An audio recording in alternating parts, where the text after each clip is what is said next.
कि भगवान के एक परम भक्त विदुर जी महाराज,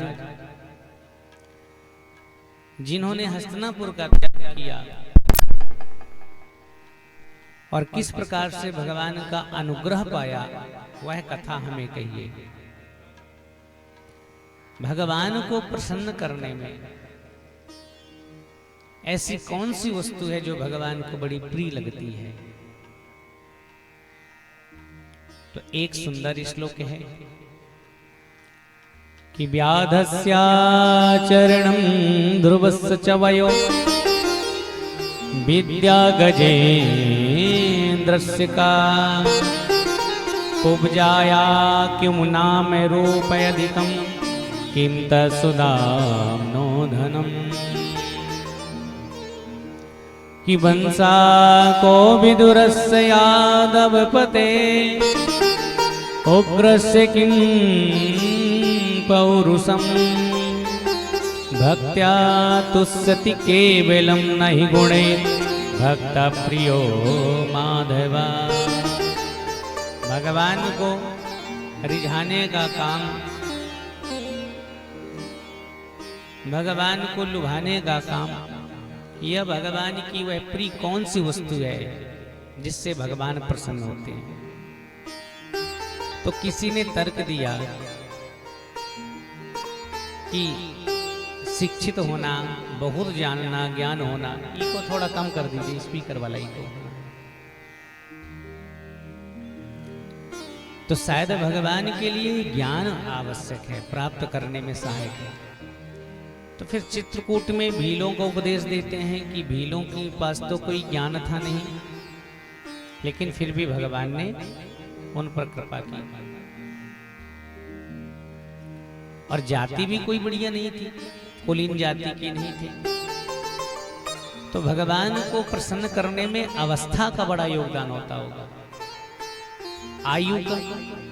तो ध्रुव जी का तर्क दिया, ध्रुव जी तो 5 साल के थे, 5 महीने में प्रसन्न कर लिए। तो फिर तर्क दिया गया कि विद्या का। तो गजेंद्र हाथी कोई पढ़ा लिखा तो था नहीं, लेकिन भगवान ने योनतः सरस स्वरूप लेने ग्रही तैयार, तो भगवान ने उन पर भी कृपा की। तो तर्क दिया गया कि भगवान को प्रसन्न करने में माधव को स्वरूप का बड़ा योगदान है, सुंदर स्वरूप होना चाहिए। तो इस तर्क का भी खंडन कर दिया गया। अरे भैया, कुब्जा का कौन सा रूप था? 3 जगह से टेढ़ी थी, फिर भी भगवान ने कृपा की। तो तर्क दिया गया कि फिर निश्चित है धनवान होना आवश्यक है, ऐश्वर्य जिसके पास होगा। तो तर्क का खंडन करते कहते हैं किम तत् सुदाम्नो धनम। सुदामा जी के पास तो कुछ भी नहीं था, फिर भी भगवान ने कृपा की। तो फिर तर्क दिया गया कि ऊंचे कुल में जन्म लेने से भगवान मिलते हैं, कुलीन हो जो। तो विदुर जी का उदाहरण दिया गया, दासी पुत्र थे, फिर भी भगवान ने जाकर केले के छिलके खाए। तो तर्क दिया गया कि बलवान होगा, भगवान उसको मिलते होंगे।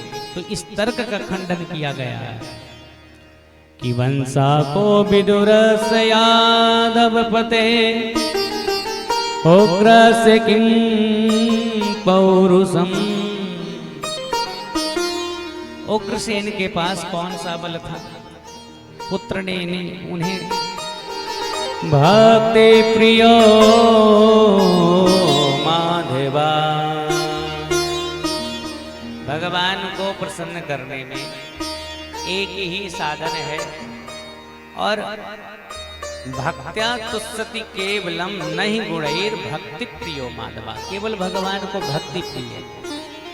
अब भक्ति किसके द्वारा मिल रही है, किसके द्वारा की जा रही है? भगवान ने इसका पहले स्पष्ट संकेत कर दिया। किस भक्ति को भगवान ने जन्म दिया, और कहते हैं कि नीचों के घर में भी तुम जाओ और मुझे बुलाओ तो तुम्हारे कारण वहां भी मुझे आना पड़ता है। नीचों का मतलब जो निकृष्ट काम करे, पति तो हो, लेकिन वह भी यदि भक्ति का आश्रय ले तो भगवान को वहां जाना ही पड़ता है।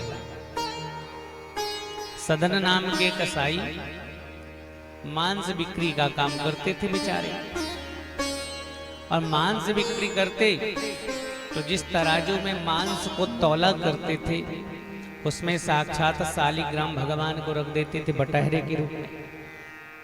अब कोई कह दे कि हमें 1 पाव मांस चाहिए तो 1 पाव मांस दे देते, तो वो बटहरा जो शालिग्राम है वह भी 1 पाव के हो जाते 250 ग्राम के। अब कोई कहता कि हमें आधा किलो चाहिए तो बटहरा का भार बढ़ जाता, आधा किलो के हो जाते। तो सदन कसाई का काम करते हैं, लेकिन संध्या काल में परिश्रम से कमाई गई धन को दशांश साधुओं की सेवा में लगाते, कुछ भाग से परमार्थ में लगाते, फिर भगवान शालिग्राम की सेवा करते। शालिग्राम बड़े प्रसन्न रहते। किसी दिन वहां से कोई वैष्णव निकले और तराजू पर शालिग्राम को खून और मांस से सने हाथों से छूते उस कसाई को देखा तो संत ने उन्हें खूब डांटा। अरे लाज नहीं आती, ये वैष्णव का धन है, शालिग्राम को तुम मांस और खून से सान कर रखा है तुमने। छुड़ा कर ले आए तो सदन कसाई ने दे दिया। अब ब्राह्मण देवता ने बढ़िया स्नान कराया, षोडोपचार से नहलाया धुलाया, पूजा की और बढ़िया गद्दी आसन पर रखा, धूप की सुंदर सुगंध दी, आरती किया, झूले में झुलाया और सो गए। लेकिन रात भर शालिग्राम भगवान को नींद नहीं आई। उनके स्वप्न में ही उन बाबा जी के छाती पे चढ़ गए और एक मुक्का दिया।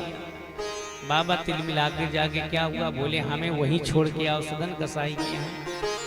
प्रभु वो तो नरक का द्वार है, यहाँ षोडोपचार से पूजा हो रही है, 8 प्रहर आपकी सेवा हो रही है। भगवान बोल उठे, सदन कसाई के जो मांस और रक्त से सने हाथ थे वो जो मुझे स्पर्श कराता और जब तराजू में तौलता, वो झूलन का जो आनंद था वो आनंद यहाँ नहीं आ रहा, मुझे वहीं छोड़ा, फिर वहीं पहुंचा दिया। तो भगवान केवल और केवल रीझते हैं तो भक्ति से। यही 33 स्कंद में प्रारंभ है कि नीति प्रीत परमारथ स्वार्थ, को न राम समझान यथारथ। नीत प्रीत परमारथ स्वार्थ, राम जी के अलावा भगवान के अलावा कौन जानेगा। 33 स्कंद में वर्णन है कि यदा तु राजा स्वसुतान साधुन, कुसन्न धर्मेण विनष्ट दृष्टि,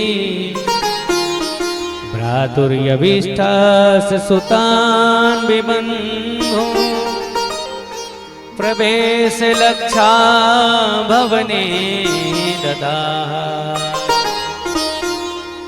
यह उस समय की बात है जब लक्षागृह में पांडवों को जलाने का प्रयास किया गया, असफल।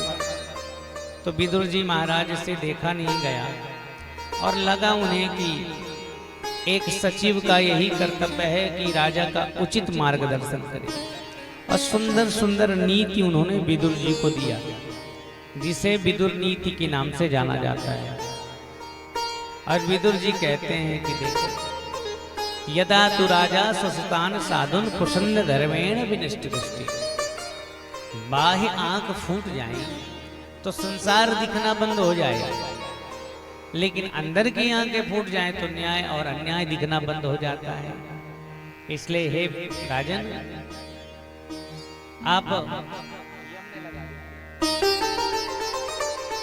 आपकी बहिर आंखों को तो भगवान ने पहले से हर लिया है, लेकिन अंतःकरण की जो आंखें हैं वह भी फूटी जान पड़ती हैं। तुम्हारे जो पुत्र दुर्योधन हैं ये साक्षात दोष मूर्ति के रूप में है, ये ही सबसे बड़े अवगुण हैं। कि स एष दोषा पुरुषा जुडस्ते, ग्रहान प्रविष्टो यमपत्य मत्या, कि पुष्णासि कृष्णात् विमुखो गतस्त्री, त्यजास सैव कुल कौशलाय। जिनको आप अपना पुत्र मानकर पाल पोस रहे हैं, यह दुर्योधन साक्षात दोष रूपी में विद्यमान है। इसीलिए आप श्री होना और श्रीहीन हो रहे हैं, क्योंकि भगवान से विमुख हो ही गए। महाभारत का युद्ध है, नारायणी सेना तुम्हारे बेटा ले रहे हैं और नारायण को कौन ले लिया? पांडवों ने। और शास्त्र कहता है विजय उसी की होगी जिसके तरफ भगवान रहेंगे। यत्र पार्थो धनुर्धर, जिसकी तरफ से धनुर्धारी अर्जुन है, जहां जिस पक्ष में कृष्ण खड़े हैं, विजय उन्हीं की होगी। इसलिए उस महाभारत युद्ध को टालो और उसके पहले अपने ऐसे पुत्र का त्याग कर दो जिनके कारण महाभारत युद्ध हो रहा है। शास्त्रों ने तो कहा है कि त्यजेदेकं कुलस्यार्थे ग्रामस्यार्थे कुलं त्यजे, ग्रामं जनपदस्यार्थे आत्मार्थे पृथ्वीं त्यजे। यदि एक कुल की रक्षा के लिए, एक कुल में 10-50 लोग हैं और किसी एक व्यक्ति के कारण उनमें आफत आने वाली हो, उनके जीवन में भय आने वाला हो, तो शास्त्र कहते हैं उस एक व्यक्ति का त्याग कर दो, बाकी लोगों को बचा लेना चाहिए। एक का त्याग करने से 49 के प्राण यदि बच रहे हैं तो एक का त्याग कर देना चाहिए। और फिर एक ग्राम की रक्षा के लिए किसी एक कुल, एक घर का त्याग करना पड़े तो शास्त्र कहते हैं समस्त ग्राम वासियों के प्राणों को बचाने के लिए उस एक घर का, एक कुल का त्याग कर देना चाहिए। अब यही बात जनपद जिला स्तर में आ जाए, पूरे जिले को बचाना हो और जिले के किसी एक गांव को त्यागना पड़े तो उस एक गांव का त्याग करके सारे जिले को बचा लेना चाहिए। यही शास्त्र कहता है। फिर और उदारता से सोचिए, एक तरफ सारी पृथ्वी हो और एक तरफ अपने आत्म कल्याण की बात हो। आत्म कल्याण के लिए पृथ्वी का त्याग करना पड़े तो गरुड़ पुराण कहती हैं कि आत्मार्थे पृथ्वी त्यजे, अपने आत्म कल्याण के लिए पृथ्वी का त्याग कर देना चाहिए। फिर तो हस्तिनापुर राज्य है और महाराज इसका त्याग करने में ज्यादा चिंता नहीं करना चाहिए। ऐसे कह ही रहे थे तब तक दुर्योधन आ गया और कहा, हे सूतपुत्र, जिस घर की थाली में खाता है उसी में छेद करता है, हटो यहाँ से। और मंत्री पद को छीन लिया और विदुर जी को भगा दिया वहां से। बुरे लोगों को अच्छे लोग बढ़िया प्रिय नहीं लगा करते। दुर्योधन ने कहा, ये नीति नीति कहते, जाओ अब जंगल में जानवरों को और उनको सुंदर नीति सुना, तुम्हारी नीति का यहाँ कोई काम नहीं है। तो विदुर जी ने कहा ठीक है और हस्तिनापुर का त्याग कर दिया। स्वयं धनुर्धारी निधाय मायम गतव्यथो यादुर्विमान यानः, अपनी धनुष को रख दिया और राजसी वस्त्रों का त्याग कर दिया। और जब जाने लगे तो साथ में केवल किसानिर्गता कौरव पुण्य लब्धो गजावयाति प्रदानितानि। विदुर जी जब जाते हैं तो केवल और केवल कौरवों के जो थोड़े बहुत पुण्य थे उन पुण्यों को भी ले गए।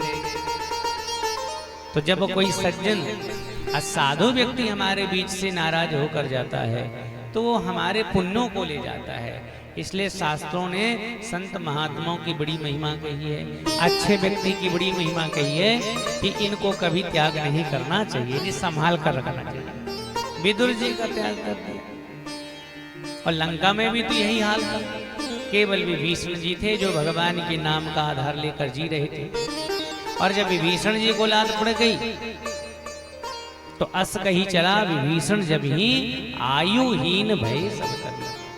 जब विभीषण जी ने राम जी की शरणागति ली उसी समय सारे राक्षस सेना मानो आयुहीन हो गई। विदुर जी तीर्थ यात्रा में भ्रमण करने लगे, तीर्थ यात्रा करने लगे कि गाम पर्यटन में देवी भक्त वृत्ति सदा प्लुतो धो सैनो वधूता अलक्षिता स्वैर वधूत बेसो व्रतानि चेरे हरितो सेनानी। तीर्थ यात्रा में निकल गए। अच्छा, रोकने का प्रयास खूब किया कि महाभारत युद्ध न हो, समझाया सचिव वैद्य गुरु तीन जो, अप्रिय बोलहि भय आस, राज धर्म तन तीन करी होय बेगी विनाश। इन तीनों को सदा सर्वदा सत्य बोलना चाहिए। सचिव को, वैद्य को, सचिव वैद्य गुरु और गुरु। सचिव यही, यदि मन को लुभाने वाली बात बोलने लगेगा तो राजा का सारा राजपाट नष्ट हो जाएगा। वैद्य रोगी को प्रसन्न करने के लिए मीठी चिकनी चुपड़ी बातें करेगा तो उसका भी उद्धार होने वाला नहीं। ऐसे शिष्य को प्रसन्न करने के लिए गुरुदेव भगवान उसके मन को लुभाने के लिए वार्तालाप करने लगे। कड़वी और न्यायोचित बात ना कहे तो शिष्य भी बिगड़ जाएगा। इसलिए भैया दवा तो हमेशा कड़वी ही होती है, मीठी दवा कभी लाभ करती नहीं है। दवा जितनी कड़वी उतनी लाभ करेगी। इसलिए सचिव वैद्य गुरु को इन्हें निर्भय होकर सदैव सत्य को ही कहना चाहिए। लेकिन सत्य को समझने वाला कोई आजकल बचा कहाँ है। एक कवि तो कहते हैं, सत्य अहिंसा का हमसे बस इतना नाता है, दीवालों में लिखा जाता और दीपावली में मिट जाता है। दीवालों में नारे के रूप में खूब लिखा देंगे, स्लोगन के रूप में, सत्यम परम धीमहि, सत्यम शिवम सुंदरम, अहिंसा ही परमो धर्म। लेकिन केवल दीवारों में लिखा जाता है और दीपावली आया तो फिर रंग पेंट हो गया, मिट गया, पर जीवन में उसकी छाप देखने को मिलती ही नहीं है हमारा।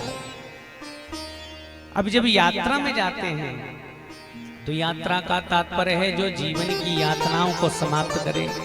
अवधूत का भेष बना लिया और स्वच्छता पूर्वक पृथ्वी पर विचरण करते हैं।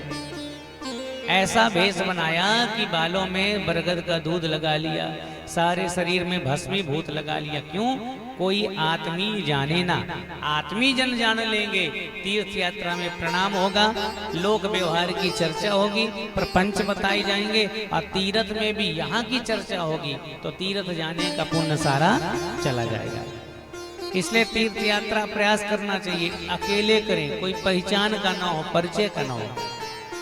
अब यहाँ से 4 लोग गए महाराज, टीम बना के 10 लोग, और तीर्थ में गए तो वो अपने शत्रुओं की बुराई बता रहा, आप अपने की, और यही प्रपंच में पूरा बोले बड़ा अच्छा आया, बड़ी अच्छी रास्ता कटी, बड़ा अच्छा तीर्थ हुआ। क्यों? जो दर्शन के लिए गए थे उसका लाभ तो नहीं ले पाए, लेकिन यहाँ के जितने पंच प्रपंच थे बढ़िया बताए तो समय का पता नहीं चला और कहा बड़ी अच्छी यात्रा थी महाराज। तो गए थे यातनाओं को मिटाने के लिए, लेकिन और यातना लेके आ गए। यहाँ के किए गए पाप को आप तीर्थ में जाके धुल लेंगे, गंगा जी में धुल लेंगे, लेकिन गंगा जी में जो पाप कराओगे उसे कहाँ धुलोगे महाराज। तो यहाँ जितने निंदित कर्म करते हैं, पाप करते हैं, उसी का प्रायश्चित तो तीर्थों में किया जाता है। और तीर्थों में जाके भी पंच प्रपंच कहा तो उसका पाप कहाँ धुलेंगे महाराज। इसलिए विदुर जी भस्मीभूत लगाते हैं और आत्मी जन पहचान ना पाए ऐसा व्यवहार करते हैं। पवित्र हैं, साधारण भोजन करते हैं और शुद्धि भाव से जीवन निर्वाहन करते हैं। तीर्थ में जाएं तो स्नान जरूर करें, तीर्थ में जाएं तो मुंडन अवश्य करवाएं, तीर्थ में जाएं तो जिन जिन जनों के प्राण चले गए हैं उनके लिए पिंड दान जरूर करें। ये तीर्थों के नियम है। तीर्थ में जाएं तो उस तीर्थ की उत्पत्ति और तीर्थ की महिमा को जरूर सुनना चाहिए कि इस तीर्थ का क्या महत्व है। जमीन पर सोते हैं और बढ़िया व्रत करते हैं महाराज।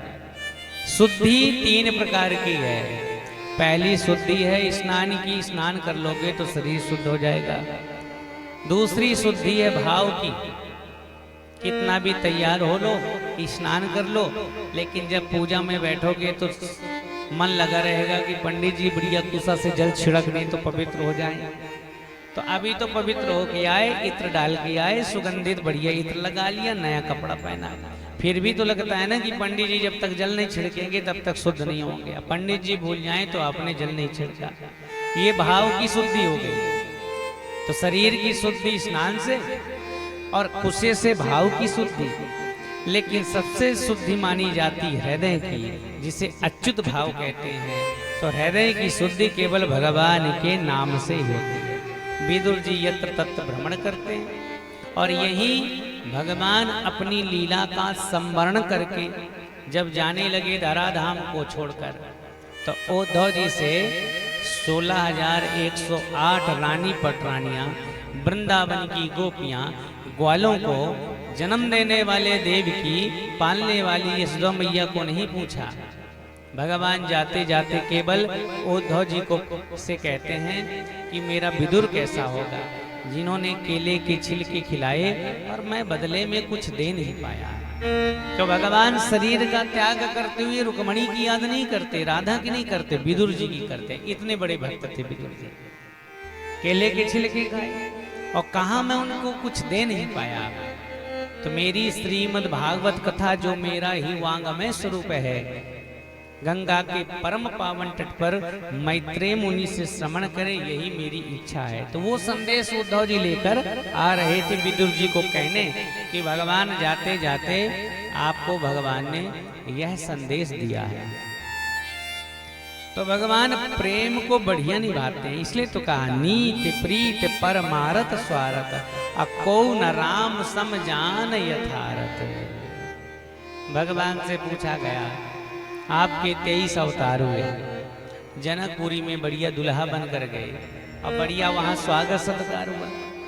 सासू माँ कितना बढ़िया खिलाती है, कितना बढ़िया कलेवा होता है, कितना बढ़िया स्वागत सत्कार होता है। अगारी के साथ कलेवा हुआ तो आपको वहां का प्रसादी बढ़िया लगी, या यशोदा के घर में मक्खन के लोंदे खाते थे वो प्रसाद आपको अच्छा लगा।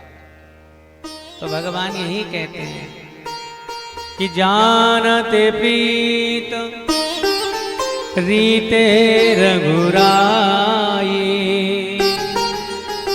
घर गुरु ग्रह प्रिय सदन सासुरे, भाई जब जहाँ पहुनाई।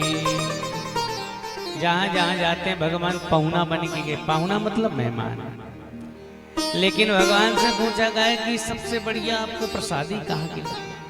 तो भगवान यही कहते हैं तब कहाँ कही सबरी के फलन की, रुचि माधुरी न पाई, जानते प्रीत रीते रघुराई। तब तहाँ कहा सबरी के फलन की रुचि माधुरी नहीं पाई। शिवरी के फल में जो स्वाद था वो बड़े बड़े महलों में जो आतिथ्य सत्कार हुआ वह स्वाद वहां मिला। इसलिए विदुर जी का संदेश लेकर उद्धव जी आए और उद्धव जी विदुर जी की सुंदर मुलाकात हुई। एक संत तो लिखते हैं जब दोनों भक्त मिलते हैं तो कैसे लगते हैं कि 4 मिले 64 किले, अब 20 रहे कर जो, हरिजन से हरिजन मिले तो 20 से 7 करो। 4 मिले, 2 नेत्र उद्धव जी के और 2 नेत्र विदुर जी के, तो कितने हो गए? 4। और जब 4 मिलते हैं तो 64 खिल जाते हैं, अर्थात 32 दांत उद्धव जी के और 32 दांत उद्धव जी को तो खिल खिला के दिए। अरे भगवान के भक्त हो, आप तो भगवान के बड़े प्यारे हो, तो भी कहते हैं आप ज्यादा प्यारे हो जो भगवान के निकट रहते हो। तो दांत 32 हंसने लगे तो 64 हो गए, यहाँ के 32 वहां के।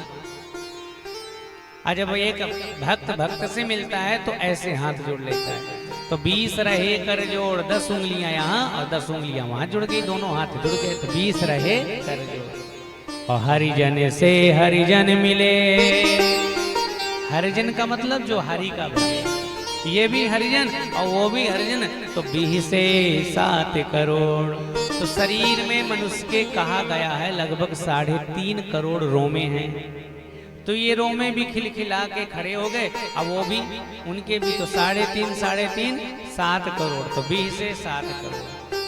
अब उद्धव जी को बैठाया और विदुर जी कहते हैं भगवान की बाल लीलाओं का वर्णन करिए। तो सुंदर बाल लीलाओं का वर्णन किया, गदगद हो गए और अंत में जाते हुए भगवान की कथा का ज्ञान देकर चले गए कि श्रीमद् भागवत कथा मैत्रेय मुनि से सुनिए।